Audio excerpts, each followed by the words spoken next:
actually fight for the person in the trench with you. You then might have a second consideration about fighting for your country. You do not fight for an entire continent. So when armies come together, they come together because they're part of a coalition that has a united cause.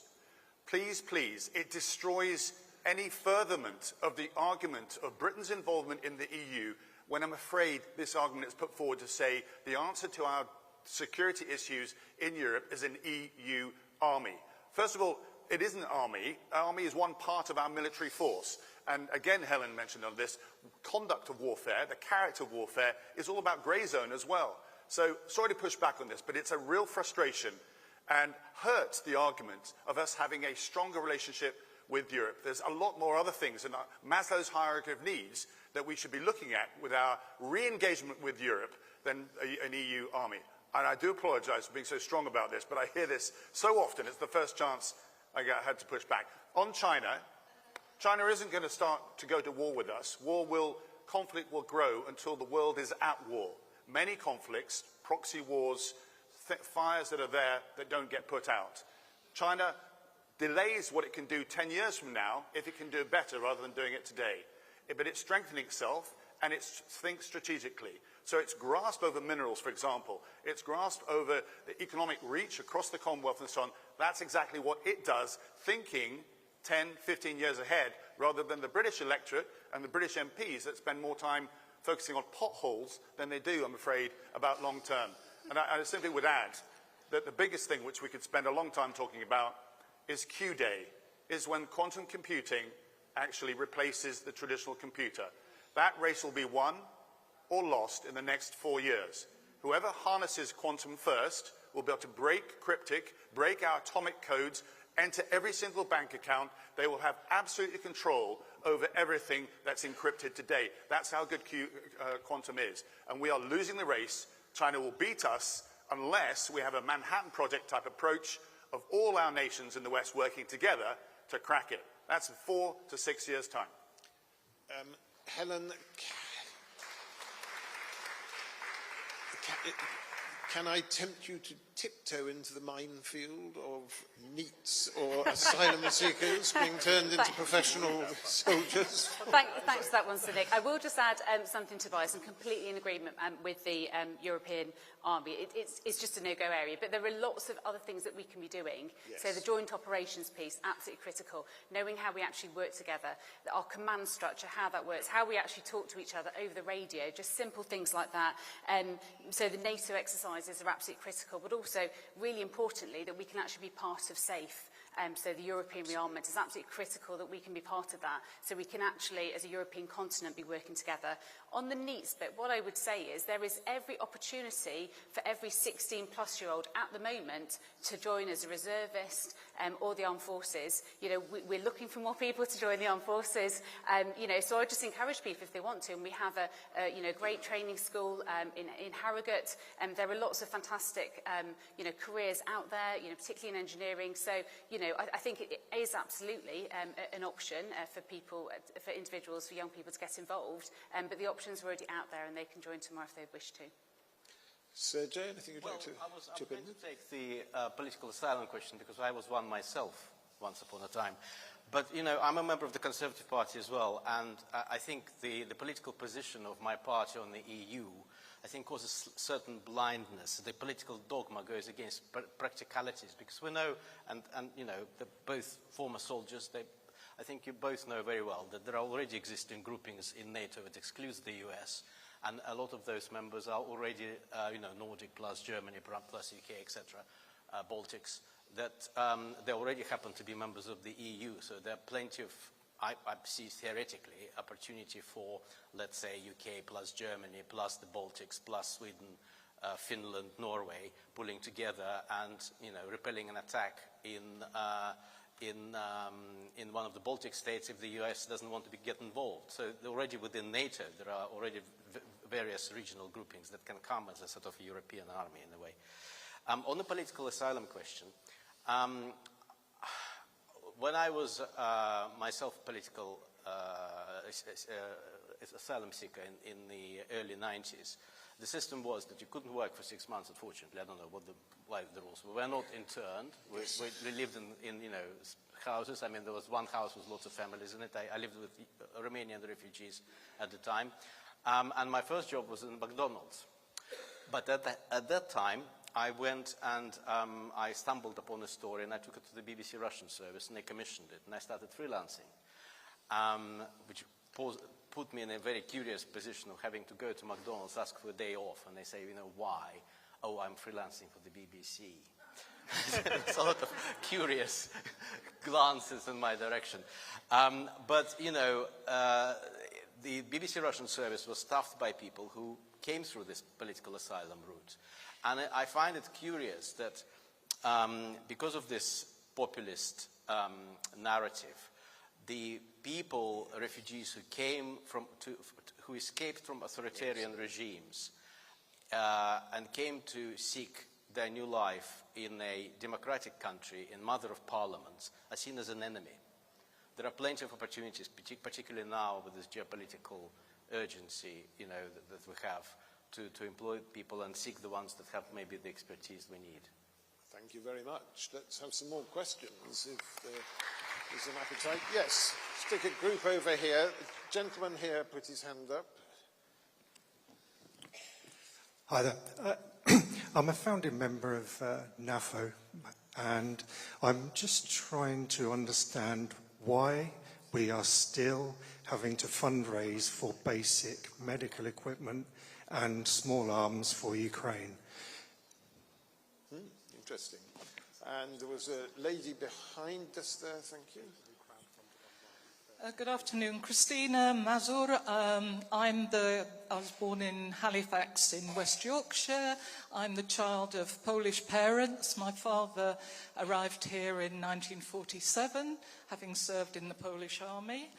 We had the privilege last weekend to be at Montbard in France as part of a group remembering the fallen soldiers of the Polish army who fell in 1940. There was a delegation of military and also local French dignitaries. I was very struck by the brotherhood between the French and the Polish, grown out of a history of conflict, which, as a British person there, I didn't feel was always such the case here. Equally, there was a large delegation from the 10th Armoured Brigade from Poland of young soldiers and senior officers, and I was very, very struck by their discipline and their cohesion. I'm wondering now whether still in this country we feel very much like I think Helen was alluding to earlier, this is a conflict over there and we're not. It's something that happens over there and it's much more imminent. Having spoken to Polish people who were there, who were practicing civil defence moves on a regular basis, it's very, very much on their doorstep. Thank you. And the gentleman just behind you there, yes. Hello. Thank you very much, panel. My question is, we seem to be moving or talking gently about going back into Europe if possible, and the whole atmosphere since Brexit has been one of sort of tiptoeing. Can we foresee a time when something really momentous might happen which will just make it happen much more rapidly than we imagine in the current process? Like we didn't imagine Ukraine was going to be invaded a few years ago. Something like that we can think this is just automatically going to happen. It's not a question that we have to think about for years on end. Thank you. It might be so, but I think one rather hopes it's not. So we've got a few questions there. Go on, James. Yeah. Firstly, just lovely to see another Haligonian here, also from Halifax. On the first question, NAFO is a sort of online, it's very meme-driven effort to crowdfund for Ukraine, but to crowdfund actual weaponry rather than just rescue equipment, etc. A lot of it is based around cartoon dogs. You get a specialised custom cartoon dog if you donate a certain amount, but it has raised extraordinary amounts of money for some quite serious hardware, and it's led by people within Ukraine using their skills essentially for a PR victory and financial victory. So I'll just lay that and then lay the questions back to the specialists. On some of the solidarity and cooperation thing, I do think part of this is how we tell these stories. I mean, it should feel like Russia is on the doorstep, given that there was live fire in the channel, you know, within the last 24 hours. And that isn't huge banner news is bizarre to me. You know, we heard that technically you could look at the firebombing of the Prime Minister's house as something quite close to an assassination attempt, even if it was a very chaotic, unskilled one. You have Russian frigates in the Channel and no British ones there. I think we maybe need a bit of a sense that we have a crisis there. I do also, one thing that struck me with the Polish connection there was, you know, I went over to Poland for a defence event a few years ago, and I didn't know Poland's role in cracking the Enigma code in World War II and how they'd worked with Britain to do that, etc. We maybe need some better stories about solidarity with that region and our defence history there to pull that sense. But it really should feel like it's on the doorstep, because it is. Thank you. Tobias. There's a Ukraine question, and linked to, I think, to Poland as well, of how we lean forward and deal with Russia. And then there's the big philosophical question about where we go with our relationship with the EU. And on the first part, it's absolutely critical, and MPs stress this all the time, that Ukraine are fighting for us. Yes. They're fighting for Europe. And as soon as we forget that, Russia wins. Let me finish my point. Let me finish my point first. And if you understand Russia, the history of Russia, going back to Ivan the Terrible, is it's like a game of risk. The green is quite hard to defend. What's the best way to defend? Attack. Ivan the Terrible went east. Peter the Great went northwest against the Lithuanians and the Poles. Catherine the Great went south, and of course Stalin went west. This is what Putin does. This is in the mindset of every Russian. But that's how they keep the motherland safe. And if Russia is not pushed back in Ukraine, it will not stop there. Now, it won't necessarily be in hardware, in tanks and so forth, but other forms, as we just touched on. And that's why we must remain committed. In fact, I would say we've been too risk-averse in standing up to Putin. We need to rekindle a sense of Cold War statecraft, to look Putin in the eye, understand the escalatory ladder, and give Ukraine the kit that they need so they can actually win. Thank you. On the second point, there is a change in Britain. There's no doubt about it. Whether you voted Brexit or Remain, nobody expected to land where we are today. Correct. But it remains a toxic issue in Parliament. It splits parties still, and it splits the country.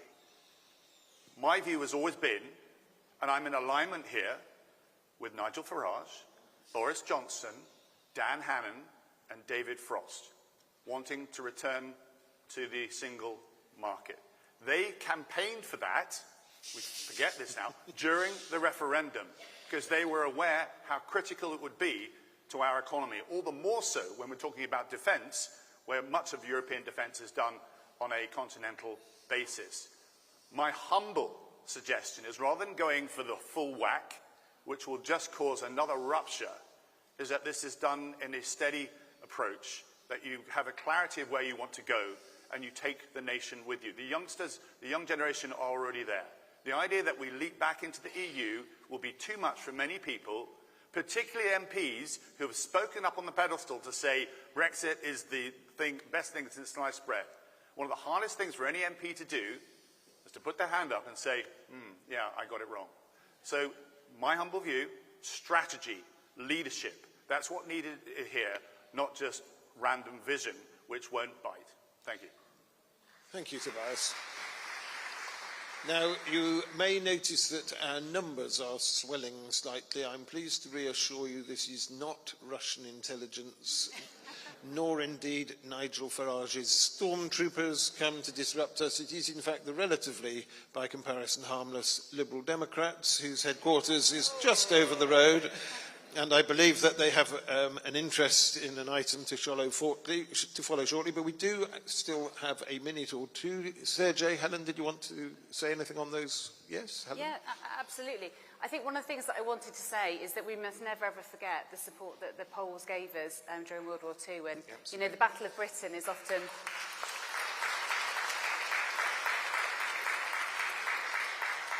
The Battle of Britain is often brought up as one of those moments, and without the Poles, you know, we may have won that, you know, so their support has been invaluable.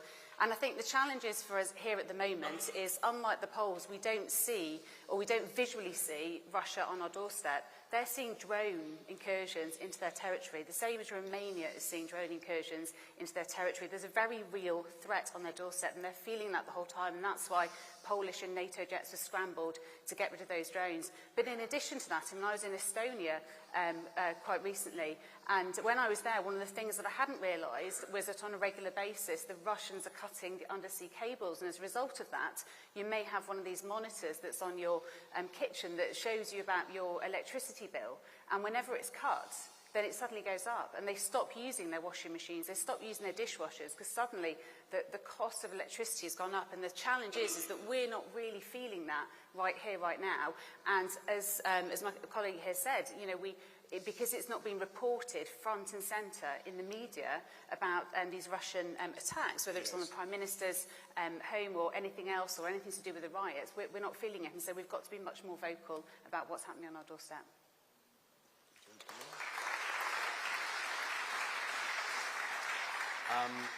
I might sort of slightly rewind to what I was saying before, but it connects with, you know, ensuring that what we deliver helps to win in Ukraine, and also for the deterrence across Europe as a whole. I think it's extremely important for us to know where we went wrong, where the mistakes were made in the recent past, in order to be up to date and know exactly, you know, how Russians work. Because I mean, I see a lot of misunderstanding still, because some of that information has not been disclosed. I'll give you one example.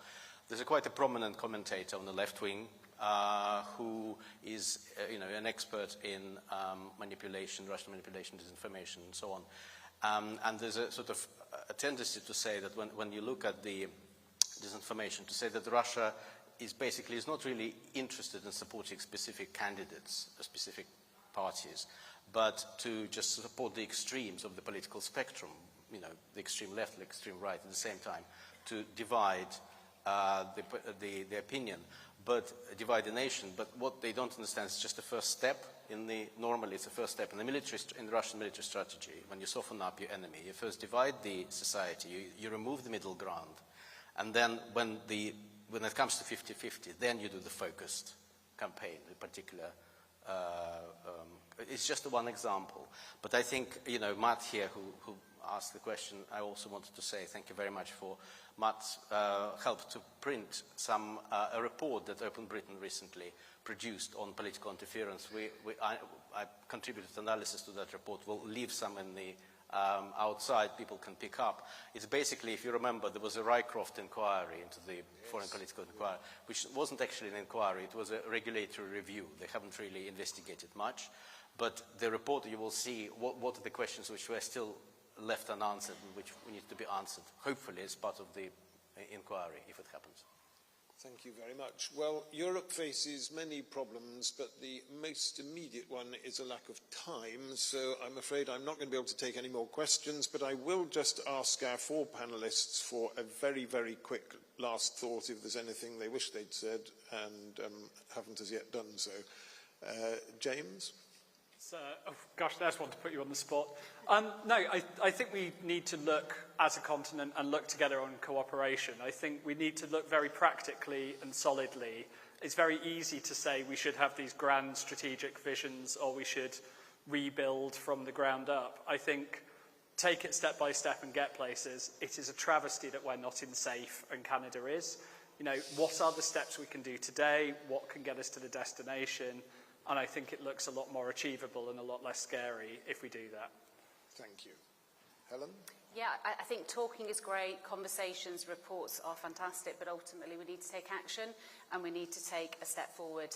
And that includes properly funding the Defence Investment Plan, and I hope that we're going to start to see a better outcome soon. Thank you. Sergey? Well, I think we need to learn how to be more strategic and stick to strategy, because I think one of the weakest points in the society is that, we tend to be quite tactical, short-term, quite reactive, and therefore easily distracted. So, sabotage, etc., great, but we have to just keep on what we've agreed on strategy and try to not to change too much in the short-term political, tactical aims. Yeah. Thank you very much. Tobias? Statecraft. Statecraft and leadership. When we think of Britain's history, we are a nation that steps forward when others hesitate. We are a nation that usually is strong in hard power and soft power. Look at all the problems that there are across the world, not just least in Europe. And what's Britain about to do? Re-elect or choose another Prime Minister that's almost self-indulgent in that sense. So I'd like to see us reconsider our place in the world, our place in Europe as well. Poland was mentioned. It was the E3, historically, of the last 4 or 5 decades, France, Germany and Britain, that really led the way in Europe and then beyond. And it's good to see those leaders starting to come together again. I'd actually include Poland, given what they're spending on defense as well. So there's an E4 that shows some leadership in Europe. But America is dialing back. There is an absence of statecraft across the world. China is rekindling its views of where it wants to take the world. The world is splintering into two. What is Britain doing about it? Statecraft and leadership. That's what Britain should be focusing on. Thank you, Tobias.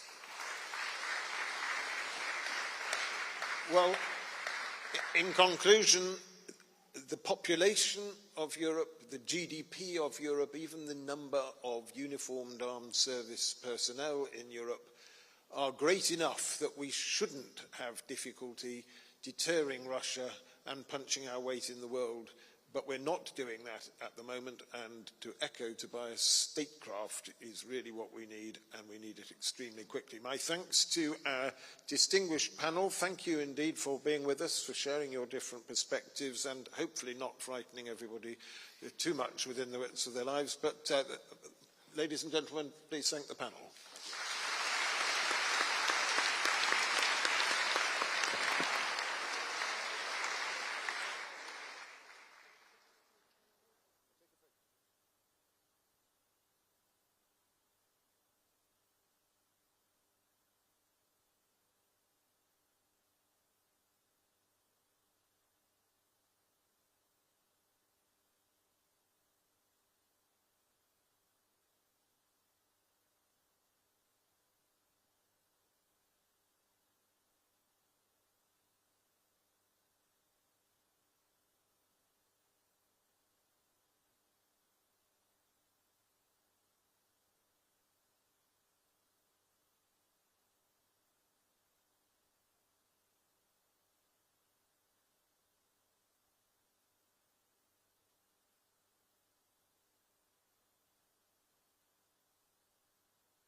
Hello again. Hello again.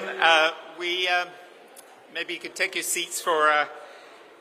Yeah, we heard a few moments ago about the benign Lib Dem invasion. Well, now we're going to hear a little more about the Lib Dem invasion from the keynote speaker, the Right Honourable Sir Ed Davey MP, leader of the Liberal Democrats. Ed.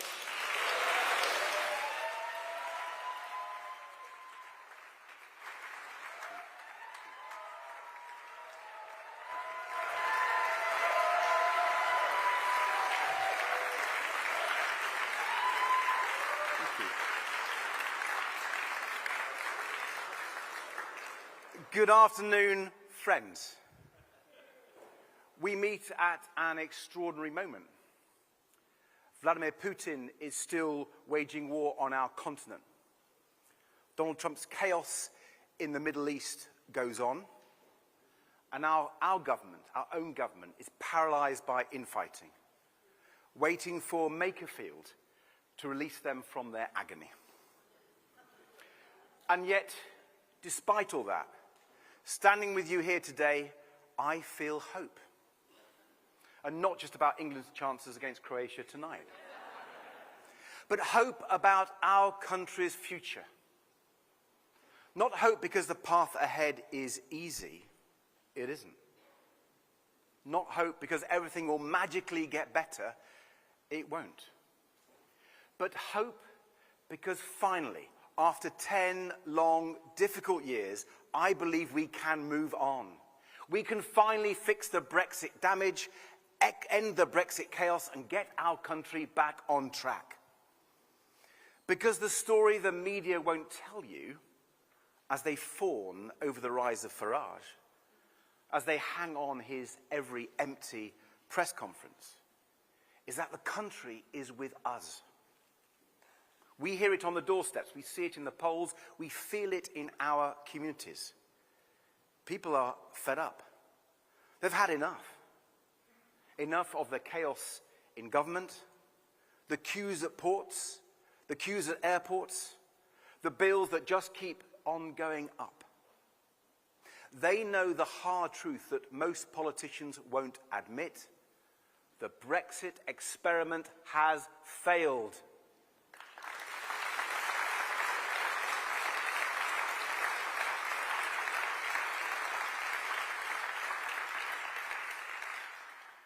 And it's failed all of us. £90 billion a year.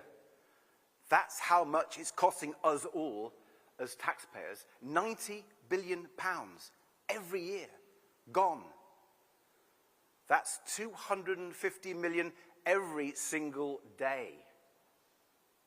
Taken away from our schools, our hospitals, our armed forces. Taken out of everyone's pockets in the form of unfair tax rises. Not because of a pandemic, not because of a war, not because of some force of nature out of our control, but because of their Brexit experiment. Boris Johnson, Nigel Farage, and the rest. An experiment that has now consumed a decade of British politics. That has tangled British businesses up in pointless red tape, that has pushed up prices for British families, and that has left us all poorer. Well, not all of us, apparently. Farage says that the 5 million he got from a crypto billionaire was his reward for Brexit. So when he said, we'll be better off after Brexit, it turns out he was using the royal we. But friends, it's not only the economic and financial impact, as disastrous as those have been. It's the way they have poisoned our relationship with our nearest neighbours and friends. Making it harder to work together on all the things we need to. Energy security and climate change, migration and refugees, AI, and above all, defence. Britain has always been at its best when we stand tall with our European allies, not when we shut ourselves off. Now, they promised us global Britain, but they have left us isolated at the worst possible time. Poorer, weaker, and more insecure. Their experiment has failed. We all know it.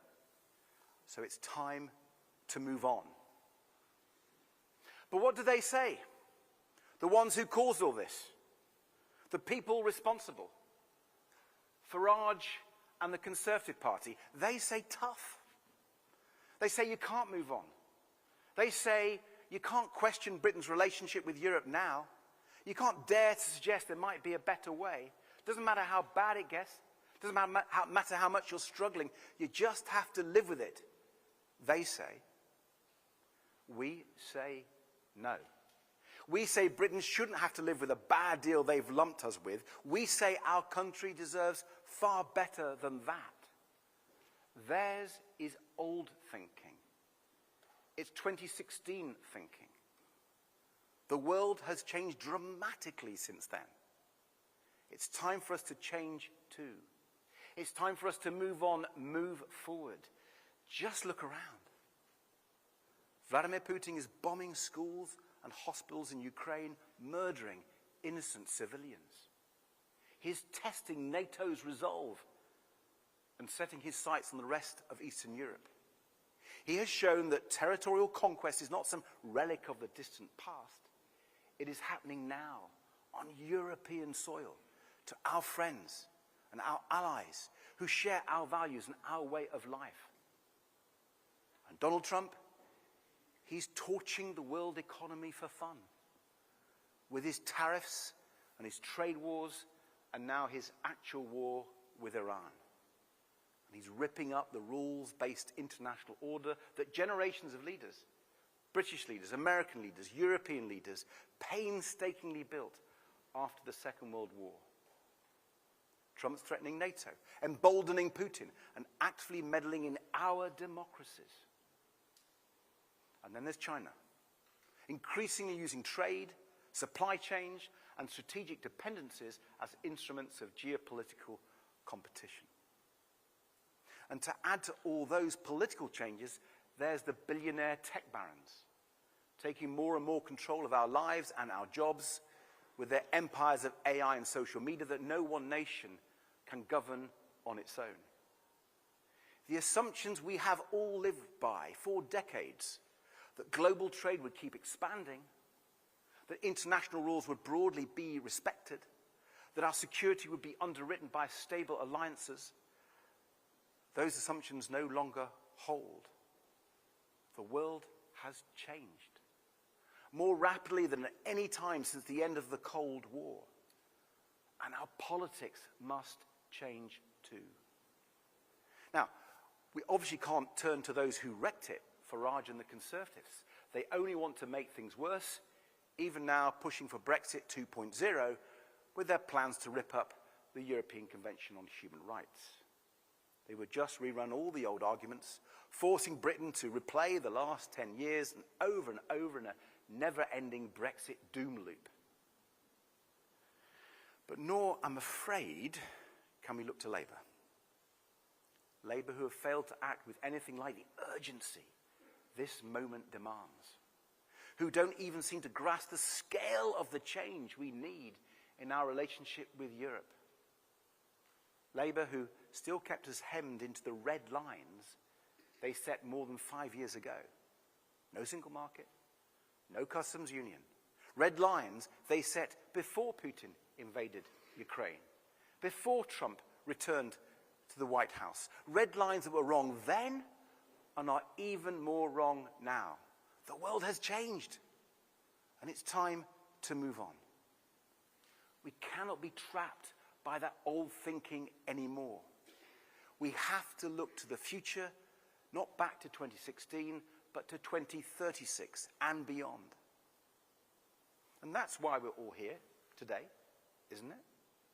Not because we're bitter about the past, but because we believe in a better future, because we love our country, and we know its brightest days still lie ahead. We're here for our children and our grandchildren, because we want them to inherit a country that is growing, that is confident, that is leading, not one that is shrinking, stagnating, and standing alone. That's what drives us. We're here because the world has changed, because the challenges we face to our economy, to our society, and to our national defence are real and urgent. And because we believe Britain deserves ambition that matches the scale of this moment. So, what does that ambition look like? Well, first, the government needs to drop those old red lines that stop us getting rid of the Conservatives' red tape.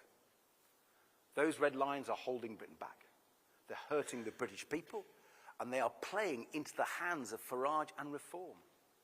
So my message to Andy Burnham, to Wes Streeting, to whoever the next Prime Minister may be, is this. Drop those red lines. Drop them now.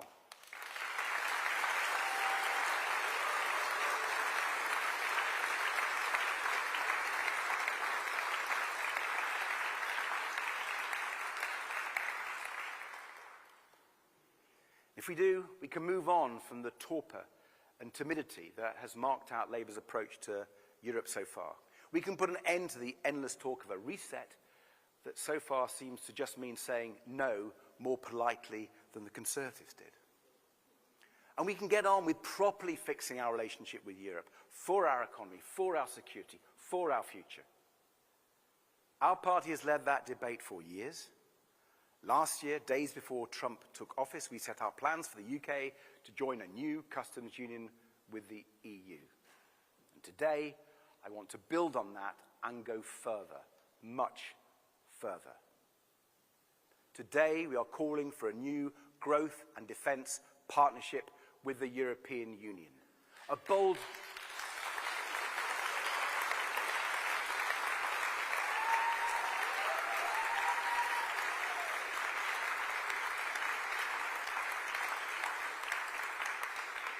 I think I'll say it again. A new growth and defence partnership with the European Union.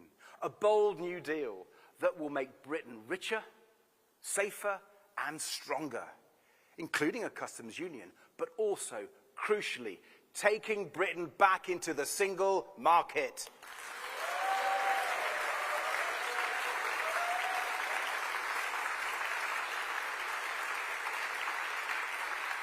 Tearing down the barriers to trade, ending the mountains of paperwork, the cost, the delays, the queues, giving our young people the chance to study and work, live and love anywhere in the EU, undoing the damage of the Johnson-Farage Brexit deal that has held our economy back for so long, giving British businesses the certainty they need to invest, to hire and to grow. Giving Britain's economy the boost it needs after years of stagnation. Crucially, giving Britain's public finances a growth dividend.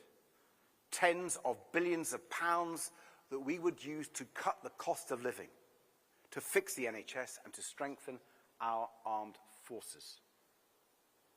And this new partnership must go beyond trade and growth. In the age of Putin, Xi and Trump, this must be about defence and security too. No country can be prosperous and free if it is not safe. And Britain can help lead on defence in Europe, as we have so decisively in the past. Despite the Conservatives' short-sighted cuts to our armed forces and Labour's chaos over investing in them now, Britain is still one of Europe's foremost military powers. We are a leading intelligence nation, a permanent member of the UN Security Council, and the third biggest contributor to NATO. We should be using those strengths. We should be at the table, helping to shape Europe's security future, not watching from the sidelines. And Europe wants us at the table. They know they need our leadership on defence. So let's seize the initiative from a position of strength to form a new partnership that strengthens both Britain's economy and our collective security. That is why our new partnership would be about defence as much as it is about growth. Now that means financial cooperation through a new European rearmament bank, alongside securing UK access to the €150 billion SAFE programme. It means joint defence procurement, creating jobs in Britain while strengthening our collective capabilities. It means deeper cooperation on intelligence, on cybersecurity, and on protecting critical infrastructure. It means working together on energy security so that none of us can be held hostage by an authoritarian regime turning off the gas. It means political cooperation through a new European Security Council with a permanent seat for the UK, ensuring that Europe can shoulder greater responsibility for its own security within NATO, as Trump's actions remind us every day that we cannot afford to rely so much on the United States. Friends, this is not a choice we can afford to dodge any longer. In the face of Putin's threats and Trump's unpredictability, a new defense pact with Europe, with allies on whom we can depend, allies who share our interests and our values, is frankly the only way to keep Britain safe and defend our values in a dangerous world. A new defense pact with Europe is not a choice. It is a necessity. So let's get on with it. That is the ambition we need when it comes to our relationship with Europe. No more tinkering around the edges of a bad deal. No more shackling ourselves to the arguments of the last 10 years, but building something new. A partnership fit for the enormous challenges we face today. A new growth and defense partnership. With a new pact for our collective security, forming a customs union, joining the single market, a new partnership to make us richer, safer, and stronger. I think it's the best hope our country has to stop the chaos and end the crisis. And my friends, it is the biggest step we could take now back towards membership of the EU.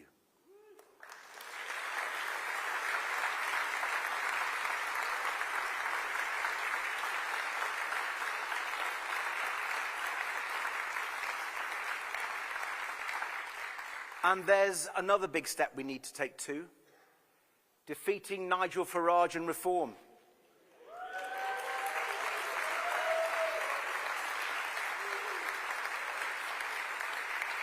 We have to stop them from turning our United Kingdom into their version of Trump's America. And here's the point. Until we do defeat them, many in Europe will not countenance Britain joining.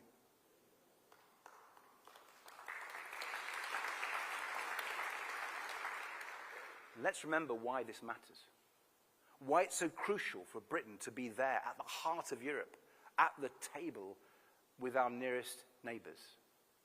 I've been privileged to see it for myself. The power we have when Britain leads in Europe.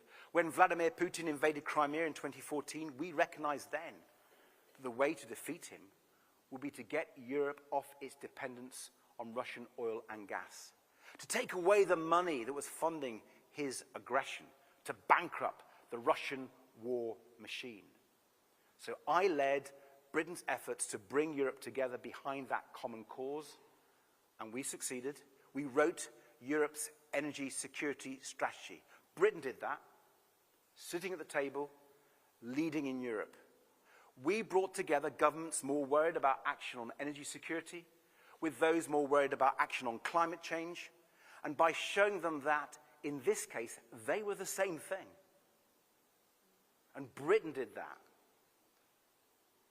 But then, instead of seeing it through, the Conservatives walked away. They gave up Britain's seat at the table.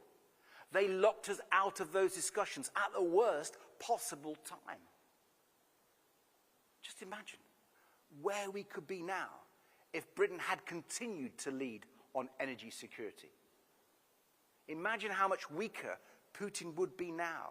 Imagine how much safer Ukraine and the rest of Europe, including Britain, would be now. What a terrible waste. What an indictment of the Conservatives. And that is why I am so determined to get us back at the table, back at the heart of Europe, Britain leading again.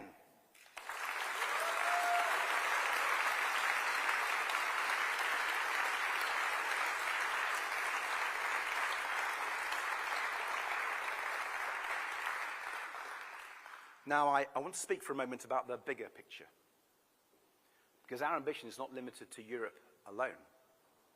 It's about Britain's place in the world.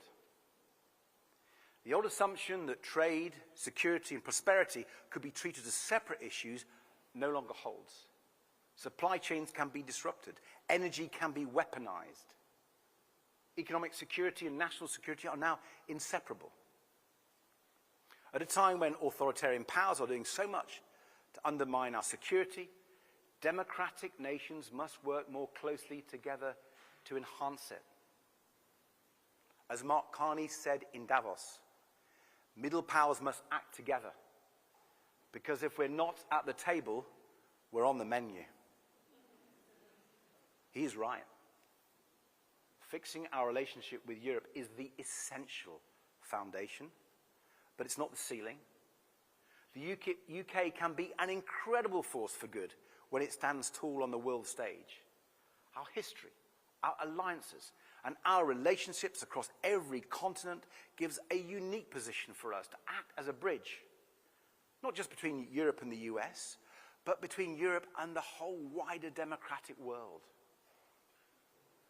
We are here because we believe that our country and our people thrive when we are open and outward-looking. That is Britain at its best.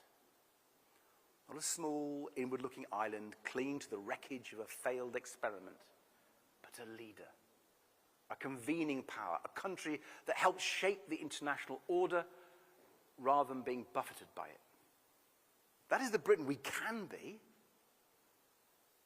But friends, I want to be honest with you about the task ahead. What we are proposing is bold, it is ambitious, it requires courage, it requires leadership, and it will not happen without all of us. We know the obstacles we face, the arguments ahead, the opponents who would rather replay the last 10 years instead of moving on from them. Who will tell us we can't even talk about a new deal with Europe, let alone make one. The politicians who will claim change isn't possible because the status quo works for them. But it doesn't work for anyone else. So our job is to get out there and show people that change is possible, that it doesn't have to be like this, that there is a way forward, a better future for our country leading in Europe once again. This isn't just because we believe in Europe. It's not just about friendship or shared history or the fact that a divided Europe has always ended in misery. Fixing it is about us, our country, our future, our hopes and our dreams. Britain needs a new plan. A plan for growth, for jobs, for defence. A plan to give our children the better future they deserve. A new deal with Europe. The only way to fix the cost of living crisis. The only way to get our country back on track. So let us stand together. Let us end the chaos. Let us show the world what Britain can be. Not a small island clinging to a failed experiment, but a leader. Open, outward-looking, at the table, not on the menu. A Britain that is richer, safer, and stronger. That is the future we are fighting for. Thank you.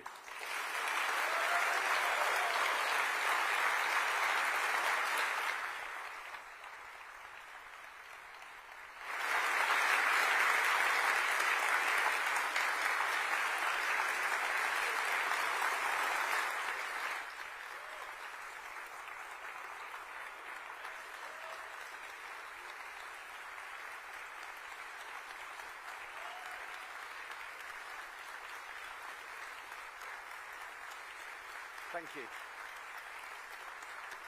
Thank you very much.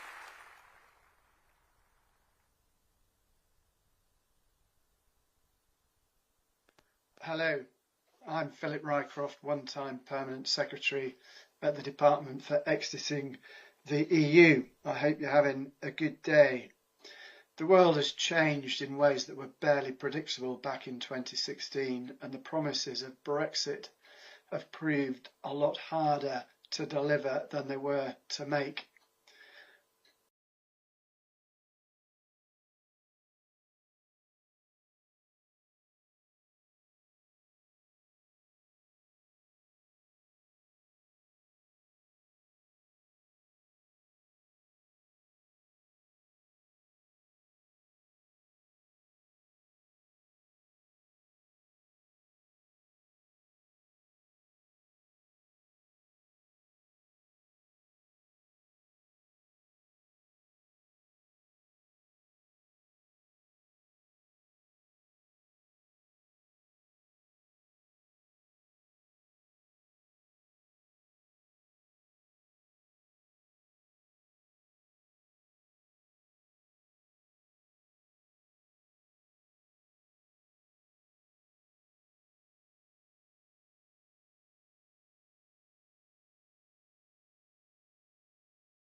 going up to Megfield?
Thank you, man. That is it. Okay, guys, let's get silence up, please.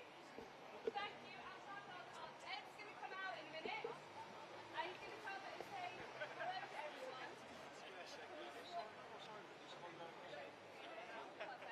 And Ed's going to come and say hello to all our pictures. Silence all the time. Diamonds up the whole time. Cheer the whole thing. Interact with him. Do it back to you. I'll be going to walk through before you come to the centre. And then we'll go. We could take well. The light comes from that direction. We'll see how that goes. Should we go structure something that can hold it up? I'll get run over and we'll have to walk home.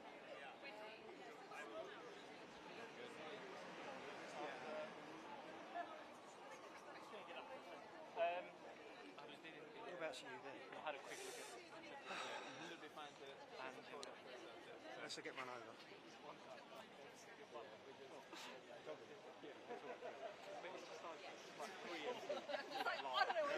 Taking turns to walk. One placard. When I see him, I'll point in the direction that he did. Just like We're excited. You're excited. You're happy. Maybe practice cheering. Sorry, guys. Sorry, I'm on spaghetti. I have to get. Who's that? Hey, man, just warning you. No. It was me. I'm not spaghetti. It probably wasn't. Oh, sorry. You can't drink it. No. No, he was a British guy. He was an English guy. He just looked like he is like. Don't put them all down. Slightly grey hair.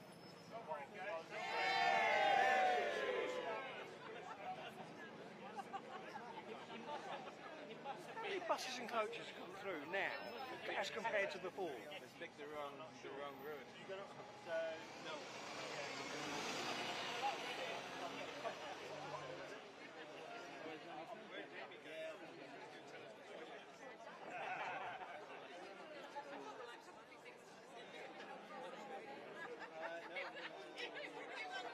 Okay, he's definitely coming from there. Right. So if you've got a diamond, make sure it's a diamond, not a square, and it's the right way round.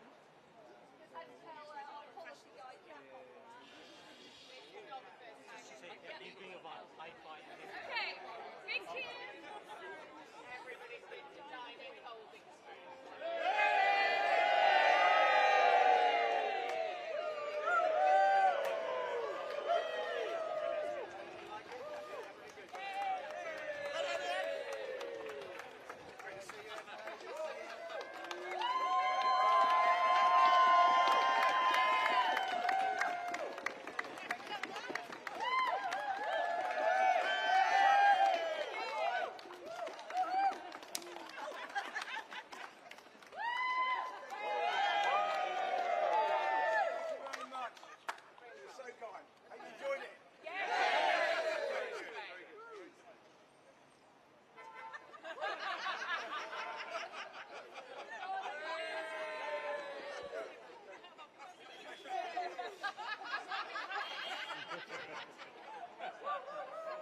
snort.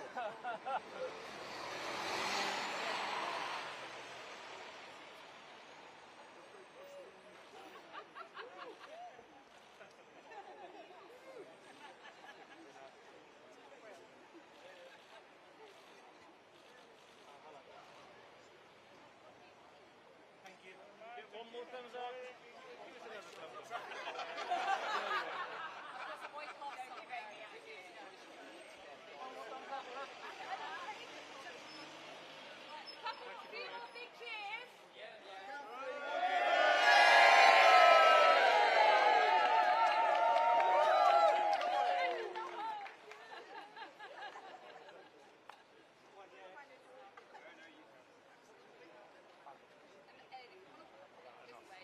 Oh, sorry, mate, sorry.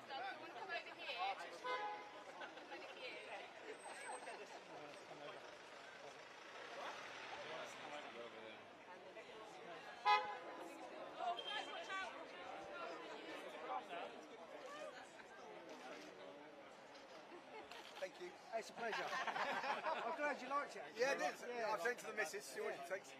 Right, she's in charge, Amy. What am I supposed to do? Crowd, can you cheer again?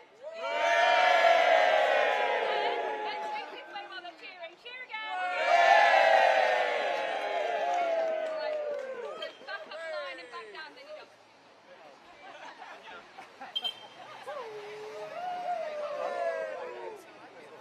Run over.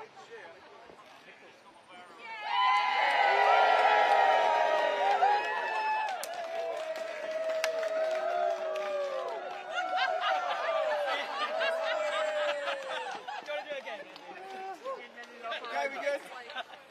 Thank you all very much for start. Thank you. Right, let's get out of here.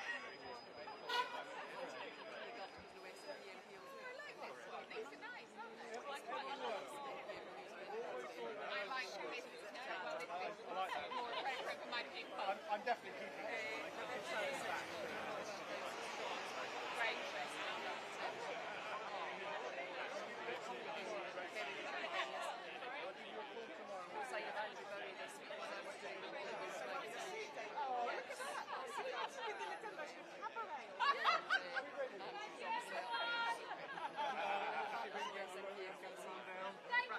Thank you, Amy. Cheers, Amy.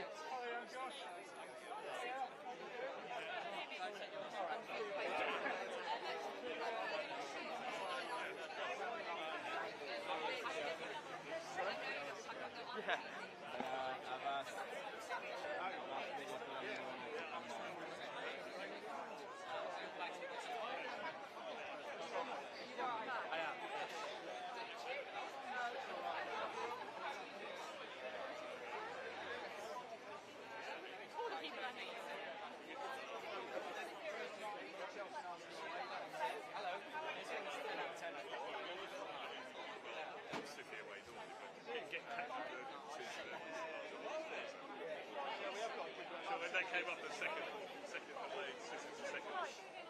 Next year, last year. I've got a really good Well, I was on players, obviously. Can I keep that? Why not?